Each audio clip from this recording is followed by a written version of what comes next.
Hello বন্ধুরা, সুবির স্যারের model activity ক্লাসে তোমাদের সবাইকে স্বাগত। আশা করি তোমরা সবাই ভালো আছো, আমিও ভালো আছি। আজকে আমরা ক্লাস 9-এর অগাস্ট মাসে স্কুল থেকে যে মডেল অ্যাক্টিভিটিটা দিয়েছে সেটা নিয়ে আমরা আলোচনা করব।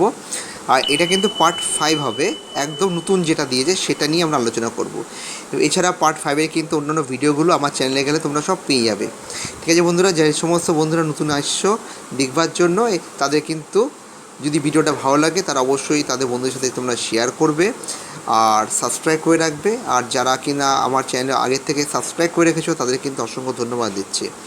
পুরো ভিডিও দেখবার জন্য তোমাদের অসংখ্য ধন্যবাদ। আজকে আমরা প্রথমেই দেখো আমরা এক একটা আলোচনা করব। দেখো বাংলা একটু কিন্তু এটা খুব লেন্দি হবে, কোশ্চেনের প্যাটার্ন কিন্তু খুব বড় দেওয়া আছে, ধৈর্য করে আস্তে আস্তে আমার লিখতে হবে, হাতের লেখা যেন ভালো হয় সেদিকে খেয়াল করবে যেন সবাই বুঝতে পারে। ঠিক আছে, দেখো প্রথমেই কম বেশি 15টি শব্দের মধ্যে উত্তর দিতে বলেছে এক একটা।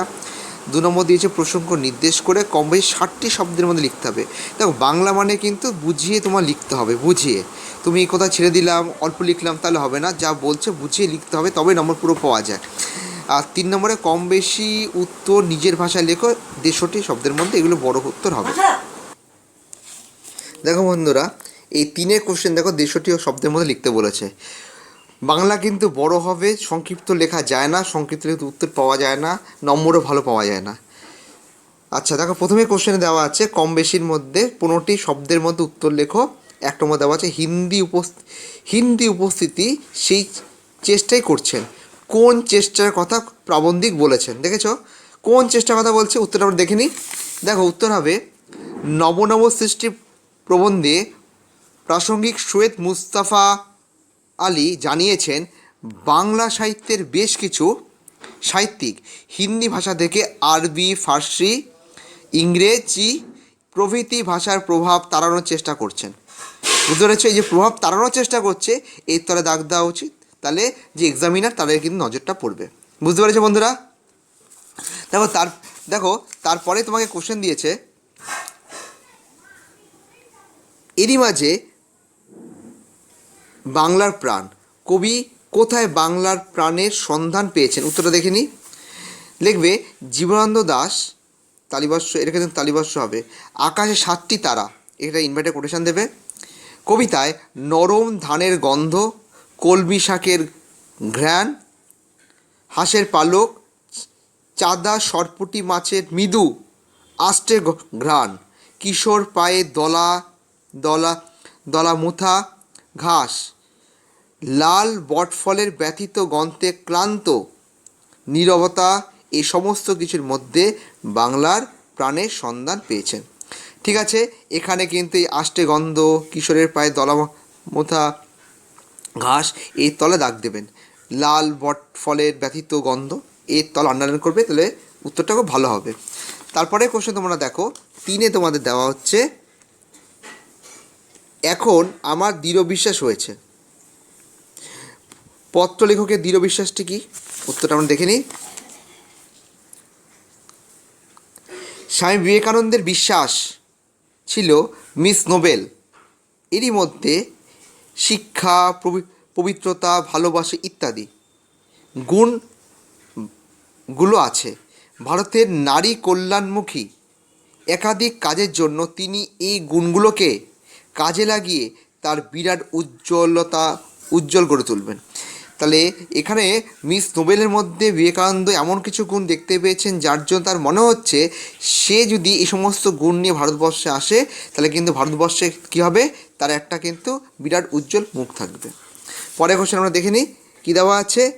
যা গিয়ে ওই উঠোনে তোরা দাঁড়া,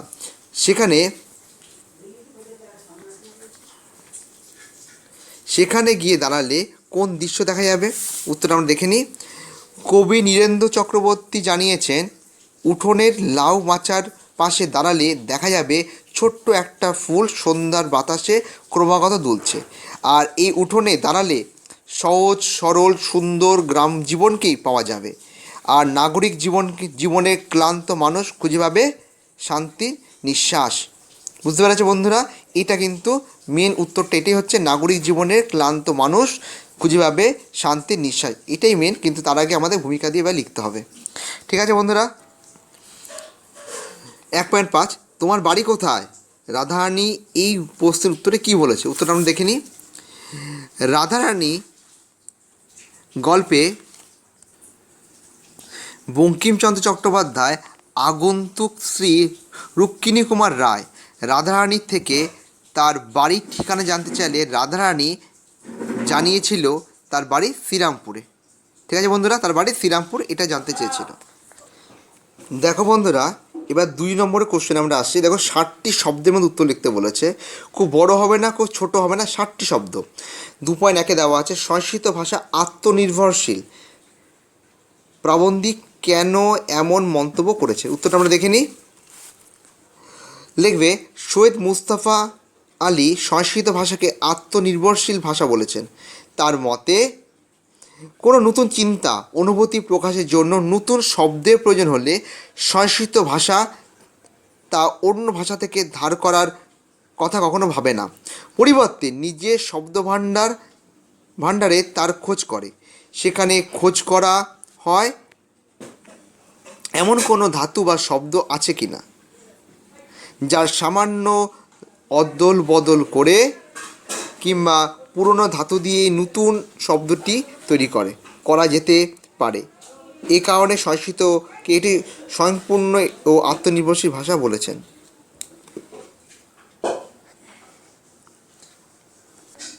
দেখো বন্ধুরা, তারপর কোশ্চেন দেওয়া হচ্ছে 2.2 পৃথিবীর কোন পথ এই কর্নারে দেখে নিকো কোন কন্যার কথা এখানে বলা হয়েছে, উত্তর আমরা দেখে নিই। দেখো বন্ধুরা, উত্তর লিখবে জীবনানন্দ দাশের আকাশে 7টি তারা কবিতায় উদ্ধৃত অংশের কবির কল্পনায় বাংলার সন্ধ্যার আকাশে যে এলোকেশী মেয়ে দেখা দেয় তার কথা বলা হয়েছে। তারপর জীবনানন্দ বাংলার সৌন্দর্যকে শুধু চোখ দিয়ে দেখেননি, সমস্ত ইন্দ্রিয় দিয়েও তাকে অনুভব করেছেন। সূর্যাস্তের ঠিক পরে ঘাসের উপর বসে আকাশের দিকে তাকিয়ে সদ্য ফোটা সপ্তর্ষি মণ্ডলের পাশে কবি কল্পনায় এক এলোকেশী কন্যাকে দেখতে পান। কবি তার চোখে মুখে সেই রূপসী চুলের অর্থাৎ অন্ধকারের স্পর্শ অনুভব করে। হিজল, কাঁঠাল, জাম গাছের পাতা ছুঁয়ে নেমে আসে অন্ধকার, যেন সেই সুন্দরী ফুলের চুলের আদরে চুম্বন। তারপর লিখবে, প্যারা করে লিখবে সেই এলোকেশী চুলের মধুর গন্ধ কবিকে মুগ্ধ করে। এ গন্ধ আসলে পল্লী বাংলার প্রকৃতির সন্ধ্যাকালীন গন্ধ। ধান গাছ, কলমি শাক, সর, ঘাস, বটফল, হাঁসের পালক, পুকুর, মাছ, মানুষ সকলের গন্ধ মিশে তৈরি হয় এই বিশেষ এক গন্ধ। তারপরে প্যারাগ্রাফে লিখবে বুঝতে অসুবিধা হয় না কবির কল্পনায় এই এলোকেশী কন্যা আসলে পল্লী বাংলার সন্ধ্যাকালীন প্রকৃতি, গাছপালা, মানুষ, মনুষ্যত্বের জীব সবটাকে নিয়ে এ প্রকৃতি পরিপূর্ণতা। জীবনানন্দ দাশের চোখে রূপসী বাংলা অনন্যা। এমন মোহময়ী প্রাকৃতিক সৌন্দর্য পৃথিবীর আর কোথাও দেখতে পাওয়া যায় না। দেখো, বাংলা উত্তর বড় হবে, এখানে গুছিয়ে লিখতে হবে, তবেই না নম্বর পাওয়া যাবে, সংক্ষিপ্ত তো লেখা যায় না। দেখো, তারপরের কোশ্চেন তোমাকে দেওয়া হচ্ছে 2.3 মরদ কি বাত হাতি কা দাঁত। হাতি কা দাঁত, হ্যাঁ, স্বামী বিবেকানন্দ কেন প্রবাদটি ব্যবহার করেছেন, উত্তর আমরা দেখে নিই। দেখো বন্ধুরা, উত্তরটা দেখে নিই। স্বামী বিবেকানন্দের চিঠি রচনায় উল্লেখিত প্রবাদটি আক্ষরিক অর্থ হলো হাতির দাঁত যেমন একবার বেরোলে আর ঢোকে না, ঠিক সেরকমই প্রকৃত পুরুষও একবার যে প্রতিজ্ঞা করেন তার নড়চড় হয় না। বিবেকানন্দ নোবেলের ভারতে আসার আগমনের আগে এদেশে এলে তার কী কী প্রতিকূলতার মুখোমুখি হতে হবে তা জানিয়েছেন, এবং তারপর বলেছেন যে কাজের ক্ষেত্রে মাঝে মাঝে যদি ব্যর্থতা আসে বা কাজে বিপত্তি আসে, তবুও আমৃত্য মিস নোবেল বিবেকানন্দকে পাশে পাবেন। নিজের প্রতিজ্ঞা দৃঢ়তাকে বোঝাতে গিয়েই স্বামী বিবেকানন্দ আলোচ্য মন্তব্য করেছেন। লাস্টের দুটো লাইন আমি আরেকবার বলছি, দেখো, কাজের ক্ষেত্রে মাঝপথে যদি ব্যর্থতা আসে বা কাজে বিরক্ত আসে, তবুও আমৃত্যু মিস নোবেল বিবেকানন্দকে পাশে পাবেন। নিজের প্রতিজ্ঞার দৃঢ়তাকে বোঝাতে গিয়েই স্বামী বিবেকানন্দ এই কথা বলেছে। মানে মরদ কি বাত হাতি কা দাঁত, মানে বিবেকানন্দ বলতে যাচ্ছেন যে যদি কোনো কাজে বাধা আসে, বিবেকানন্দ প্রথম থেকে শেষ পর্যন্ত থাকবে। যেমন একটা কথা দিয়েছে, যেমন কি না হাতির দাঁত যদি একবার বেড়ায় যেমন ঢোকে না, ঠিক সেভাবেই কিন্তু এই বক্তব্যটা বলে উনি বোঝাতে চেয়েছেন তার দৃঢ় প্রতিজ্ঞার কথা। তারপরে কোশ্চেন দেখো দেওয়া আছে, ফুরায় না সেই একগুয়েটার দুরন্ত পিপাসা। কোন পিপাসাকে কেন দুরন্ত বলেছে? উত্তরটা আমরা দেখে নিই। দেখো, তোমরা লিখবে, নীরেন্দ্রনাথ চক্রবর্তীর আবহমান কবিতায় সৌন্দর্যের জন্য যে মানুষের মধ্যে আকুলতা দেখা যায় তাকে একগুঁয়ে বলা হয়েছে। একগুঁয়ে মানুষটির মধ্যে রয়েছে প্রকৃতি ও গ্রাম জীবনের কাছে ফিরে আসার প্রবল আকর্ষণ, যাকে কবি দুরন্ত পিপাসা বলেছে। তারপরে প্যারাগ্রাফে লিখবে, এক সময় গ্রাম জীবনকে নিবিড়ভাবে ভালোবেসে মানুষ তার বসতি তৈরি করেছিল। বাংলার মাটিকে হাওয়াকে ভালোবেসে তারা ঘর বেঁধেছিল। পরবর্তীকালে বেঁধেছিল। তারপর লিখবে, উঠোনে লাউ মাচাটির ছোট্ট ফুল ছিল সে সযত্নে লালিত জীবনের প্রতীক। পরবর্তীকালে নগর জীবনের বিকাশের সঙ্গে স্বাচ্ছন্দ্যে সুখের সন্ধানে মানুষ শহরমুখী হয়, কিন্তু শহর জীবন তাকে অর্থ সম্পদের অধিকারী করলেও সুস্থভাবে বেঁচে থাকার সন্ধান দিতে পারে না। ক্লান্তি আর অবসন্নতা ঘিরে ধরে তাকে। যন্ত্রসভ্যতার দমবদ্ধ করা চাপে হাঁপিয়ে ওঠে মানুষ, ফলে তার মধ্যে তীব্র হয়ে ফিরে আসার প্রতি আর্তি। গ্রাম জীবনের সরলতা আর প্রাকৃতিক সহজতা তার মধ্যে এ ফিরে আসার আকর্ষণ তৈরি হয়। মাটিকে হাওয়াকে ভালোবেসে ফিরে আসা তাই চলতে থাকে। সারাদিন আপন মনে ঘাসের গন্ধে মেখে আর সারা রাত তারায় তারায় স্বপ্ন এঁকে প্রকৃতির কাছে ফিরে আসার যে আকাঙ্ক্ষা তা মানুষের মনে চিরকালীন, তা কখনো ফুরবে না। মেন কথা হচ্ছে এখানের মধ্যে মানুষ যে শহরমুখী হয়ে গেছে, শহরমুখী থেকে মানুষ ক্লান্ত হয়ে গেছে, সেখানে কোনো ঘাসের গন্ধ পায় না, সেখান থেকে মানুষ ফিরে আসতে যাচ্ছে প্রকৃতিতে, গ্রামে। এই যে ফিরে আসছে কেন? প্রকৃতির আকাঙ্ক্ষায়। সে যে মানুষের এই আকাঙ্ক্ষাটা চিরকালীন, এ কোনদিন ফুরবে না। কবি নীরেন্দ্রনাথ চক্রবর্তী এই কথাটাই কিন্তু বলতে, একটা কথা কিন্তু একটাই, যে এই পুরো গল্পটার মধ্যে মেন কথাটা হচ্ছে কি, যে শহরমুখী মানুষ যে পৃথিবীতে আবার গ্রামে ফিরে আসার চেষ্টা করছে, তার যে আকাঙ্ক্ষাটা, এটাই বলছে। দেখো বন্ধুরা, এরপরে হচ্ছে আমাদের তিনেরটা। দেখো, নিচের প্রশ্নগুলি উত্তরটি নিজের ভাষায় লেখো, কম বেশি 150টি শব্দের মধ্যে। দেখো, 3.1-এ বলা হচ্ছে, বাঙালি চরিত্রে বিদ্রোহ বিদ্যমান। নব সৃষ্টি প্রবন্ধী কীভাবে এই বিদ্রোহের পরিচয় দিয়েছেন? আমরা উত্তরটা দেখে নিই। লিখবে, নব সৃষ্টি রচনায় সত্য শিব সুন্দরের প্রতি বাঙালির আগ্রহ প্রসঙ্গে লেখক সৈয়দ মুস্তাফা আলী আলোচ্য মন্তব্যটি করেছেন। রাজনীতি, ধর্ম, সাহিত্য, যখনই বাঙালি সত্য শিব সুন্দরের সন্ধান পেয়েছেন তখনই তা গ্রহণ করতে চেয়েছেন। তার গতানুগতিকতা প্রাচীন সাহিত্যের দোহাই দিয়ে কেউ সে প্রচেষ্টায় বাধা দিতে গেলে বাঙালি জাতি বিদ্রোহী হয়ে উঠেছে। আবার সেই বিদ্রোহ উচ্ছৃঙ্খলতার পরিণত হলে সুন্দরের পূজারী বাঙালিরা তার বিরুদ্ধে বিদ্রোহ করেছেন। আর এই বিদ্রোহে বাঙালি মুসলিমরা যোগ দিয়েছিল। তার কারণ ধর্ম বদলে গেল, জাতিসত্তা একই থেকে যায়। ঠিক আছে বন্ধুরা, এই তোমার উত্তরটা তোমাদের লিখতে হবে এটাই। এখানে কিন্তু কবিতা অনুসারে সেই সন্ধ্যার বিবরণ দিতে বলেছে। ঠিক আছে, উত্তরটা আমরা এখান থেকে দেখে নিচ্ছি। তোমরা লিখবে আকাশে, এখান থেকে শুরু করবে, হ্যাঁ, এখান থেকে লিখবে। বা এটাও লিখতে পারো যে একজন শিল্পী যেমন রং তুলিতে ছবি আঁকেন, তেমনি জীবনানন্দ দাশ যেন কলমের আঁচড়ে শব্দের ছবি এঁকেছেন। শব্দ নির্বাচনের গুণে তার কবিতাকে শরীরের 5টি ইন্দ্রিয় দিয়ে যেন অনুভব করা যায়।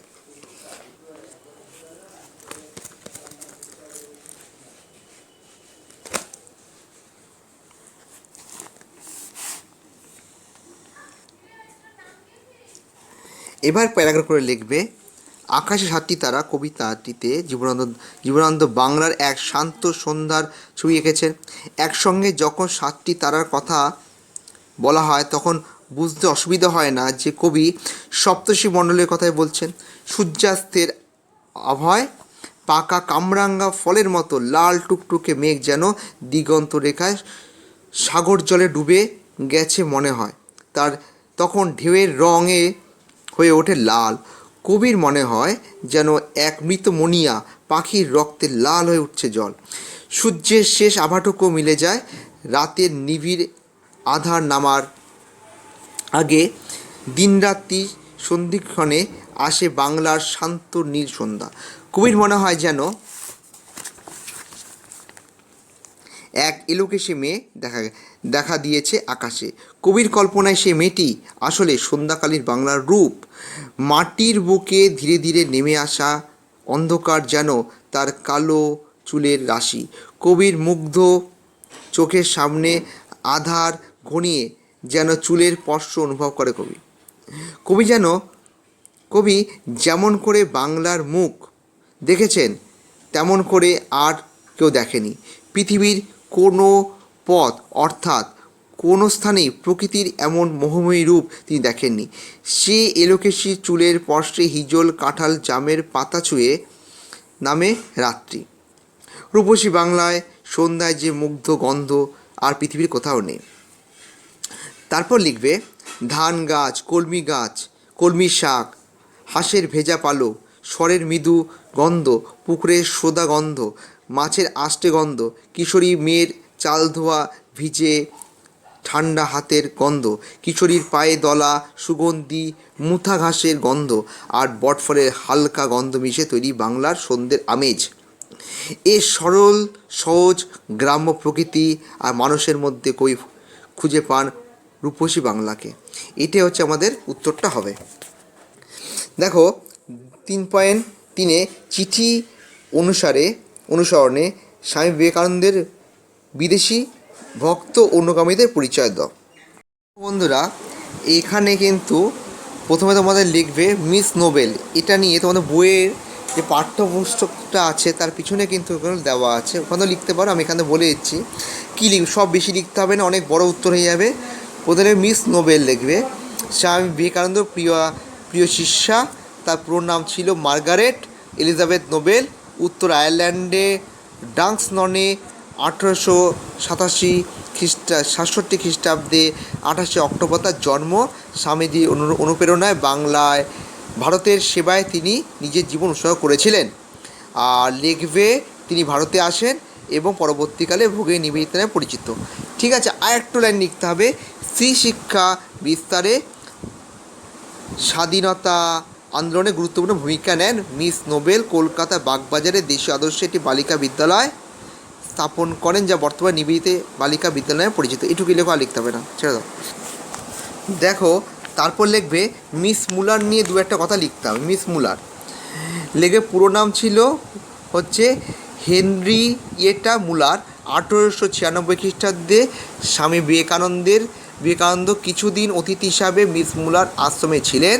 বেলুর মাঠ প্রতিষ্ঠার মাঝে স্বামীজি তার কাছ থেকে আর্থিক সাহায্য পেয়েছিলেন। ঠিক আছে বন্ধুরা, তারপর মিস সোভিয়ার স্বামী বিবেকানন্দের একজন বিশিষ্ট শিষ্যা, তিনি রামকৃষ্ণ সঙ্গে মাদার নামে পরিচিত। তারপর লিখবে বেদান্ত প্রচারে সারা জীবন নিযুক্ত ছিলেন। বর্তমানে উত্তরাখণ্ডের মায়াবতী অদ্বৈত আশ্রম প্রতিষ্ঠা করেছিলেন মিস সোভিয়ার। আর লিখতে হবে না, তারপর নিচে আসো। তারপর লিখবে সোভিয়ার দম্পতি ক্যাপ্টেন দাঁড়া আগের উত্তরটা কিন্তু এটুকু লিখলেই বেশি লিখতে হবে না। হ্যাঁ, এটুকু লেখো, এখান থেকে এটুকু লিখতে হবে, মেন কথাগুলো লেখো, বেশি লিখতে হবে না। তারপর সোভিয়ার দম্পতি ক্যাপ্টেন J.H. সোভিয়ার ও তার স্ত্রী মিসেস সোভিয়ার স্বামীজি অনুপ্রেরণায় ভারতে বহু বছর কাটিয়েছিলেন। বেদান্ত প্রচারে দম্পতি নিজের জীবন উৎসর্গ করেছিলেন। এটাই লেখো, আর লিখতে হবে না।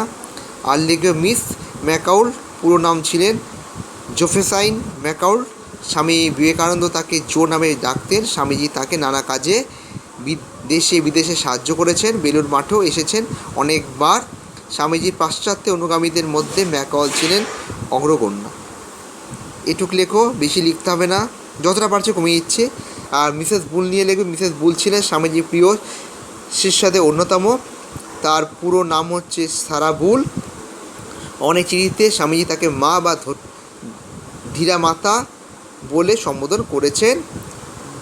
আর এখানে নিচে লিখবে যে বেলুড় মঠ প্রতিষ্ঠার কাজে অর্থ সাহায্য ছাড়াও দেশে বিদেশে নানাভাবে স্বামীজিকে সাহায্য করেছে। আচ্ছা, তোমরা এক কাজ করতে পারো, এখান থেকে এই লাস্টের লাইনটা লিখবে, এই লাস্টের লাইনটা, আর এখান থেকে লিখবে যে এটা লিখবে স্বামীজি তাকে মা ও ধরিত্রী মাতা বলে চিহ্নিত করেছেন। এটুকুই লেখো, আর লিখতে হবে না, এমনি এটা খুব বড় হয়ে যাচ্ছে। আচ্ছা, এরপরে তোমরা দেখো আমাদের 3.4 নোটে গাছটা বুড়িয়ে ওঠে কিন্তু মুড়ায় না, পংক্তিটির তাৎপর্য লেখো। উত্তরটা দেখো, কী লিখবো আমরা। নীরেন্দ্রনাথ চক্রবর্তীর আবহমান কবিতায় প্রকৃতির কাছে ফিরে যাওয়ার জন্য মানুষের যে চিরকালের আকাঙ্ক্ষা তা ফুরোনোর কথা এখানে বলা হয়েছে, না ফুরোনোর কথা বলা হয়েছে। তাহলে প্রকৃতির কাছে মানুষ ফিরে আসতে চায়, সেটাই কবি এখানে বলছে।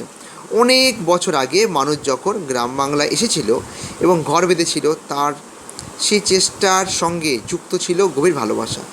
এ দেশের মাটি বাতাসের সঙ্গে একাত্ম অনুভব করেছিল সে। কিন্তু পরবর্তীকালে মানুষ ক্রমশ শহরমুখী হয়েছে। নগর সভ্যতায় সুযোগ সুবিধা স্বাচ্ছন্দ্যে তাকে আকৃষ্ট করেছে। শহর জীবনে মানুষ সমৃদ্ধি পেলেও শান্তি পায়নি, বরং যন্ত্র সভ্যতা ক্রমাগত চাপে সে ক্লান্ত হয়ে পড়ে। এখানে তার আশ্রয় হয়ে ওঠে বাংলা প্রকৃতি, আর সে প্রকৃতির ছন্দে গাঁথা জীবন।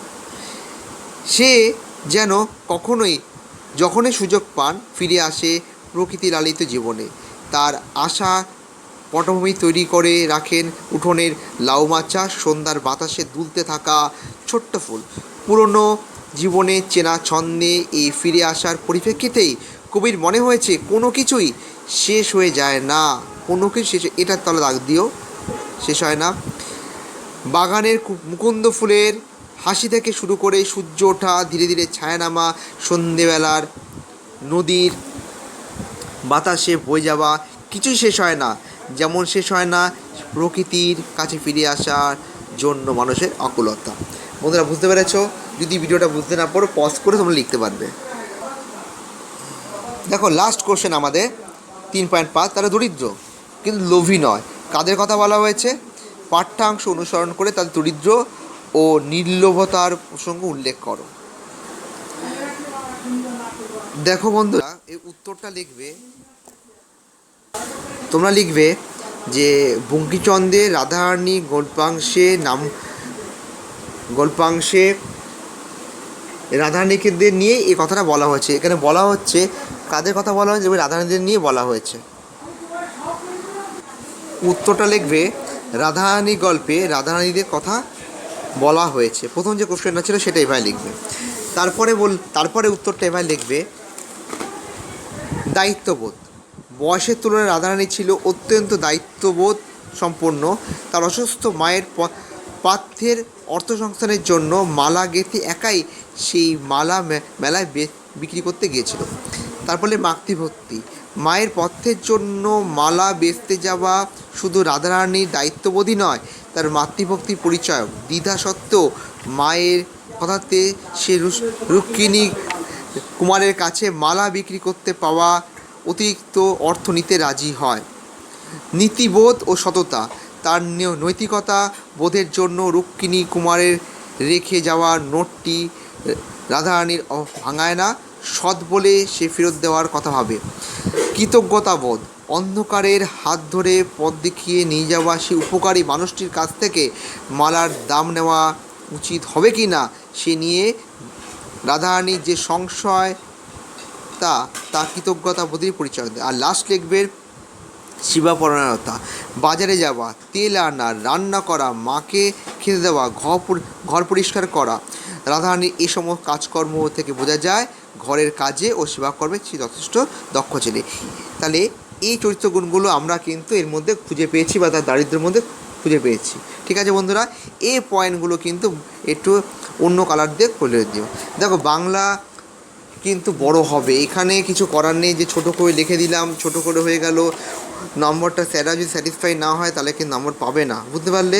একটু বড় তো হবে, কিছু করার নেই। তোমরা ধৈর্য ধরে ভালো মতো সুন্দর করে আমি বুঝিয়েও দিলাম কী হবে। ভালো মতো সুন্দর করে লিখবে, হাতের লেখা ভালো করে লিখবে, সময় এখন অনেক আছে, চিন্তা করবে না, হাত লিখবে। আর তোমাদের যদি ভিডিওটা ভালো লাগে, তোমাদের বন্ধুবান্ধব যারা আছে তাদের কাছে ভিডিওটা অবশ্যই শেয়ার করবে, আর কমেন্ট তো অবশ্যই করবে ভালো লাগলে। আর যদি কোনো অভিযোগ থাকলে অবশ্যই জানাবে। আর বন্ধুরা যারা কিনা আমার এই চ্যানেলটাকে অলরেডি সাবস্ক্রাইব করে রেখেছে তাদের কিন্তু আমি অসংখ্য ধন্যবাদ দিচ্ছি। আর সেসব বন্ধুরা যারা এখন থেকে শুরু থেকেই এই ভিডিওটাকে দেখলে, এতক্ষণ সময় দিয়ে এখানে সময় ব্যয় করেছো, তাদের জন্য অসংখ্য অসংখ্য ধন্যবাদ দিলাম বন্ধুরা। আজকে আমি ভিডিও এখানে রাখছি, পরবর্তী ভিডিও শীঘ্রই আসছি। এর জন্য তোমাদের ধন্যবাদ।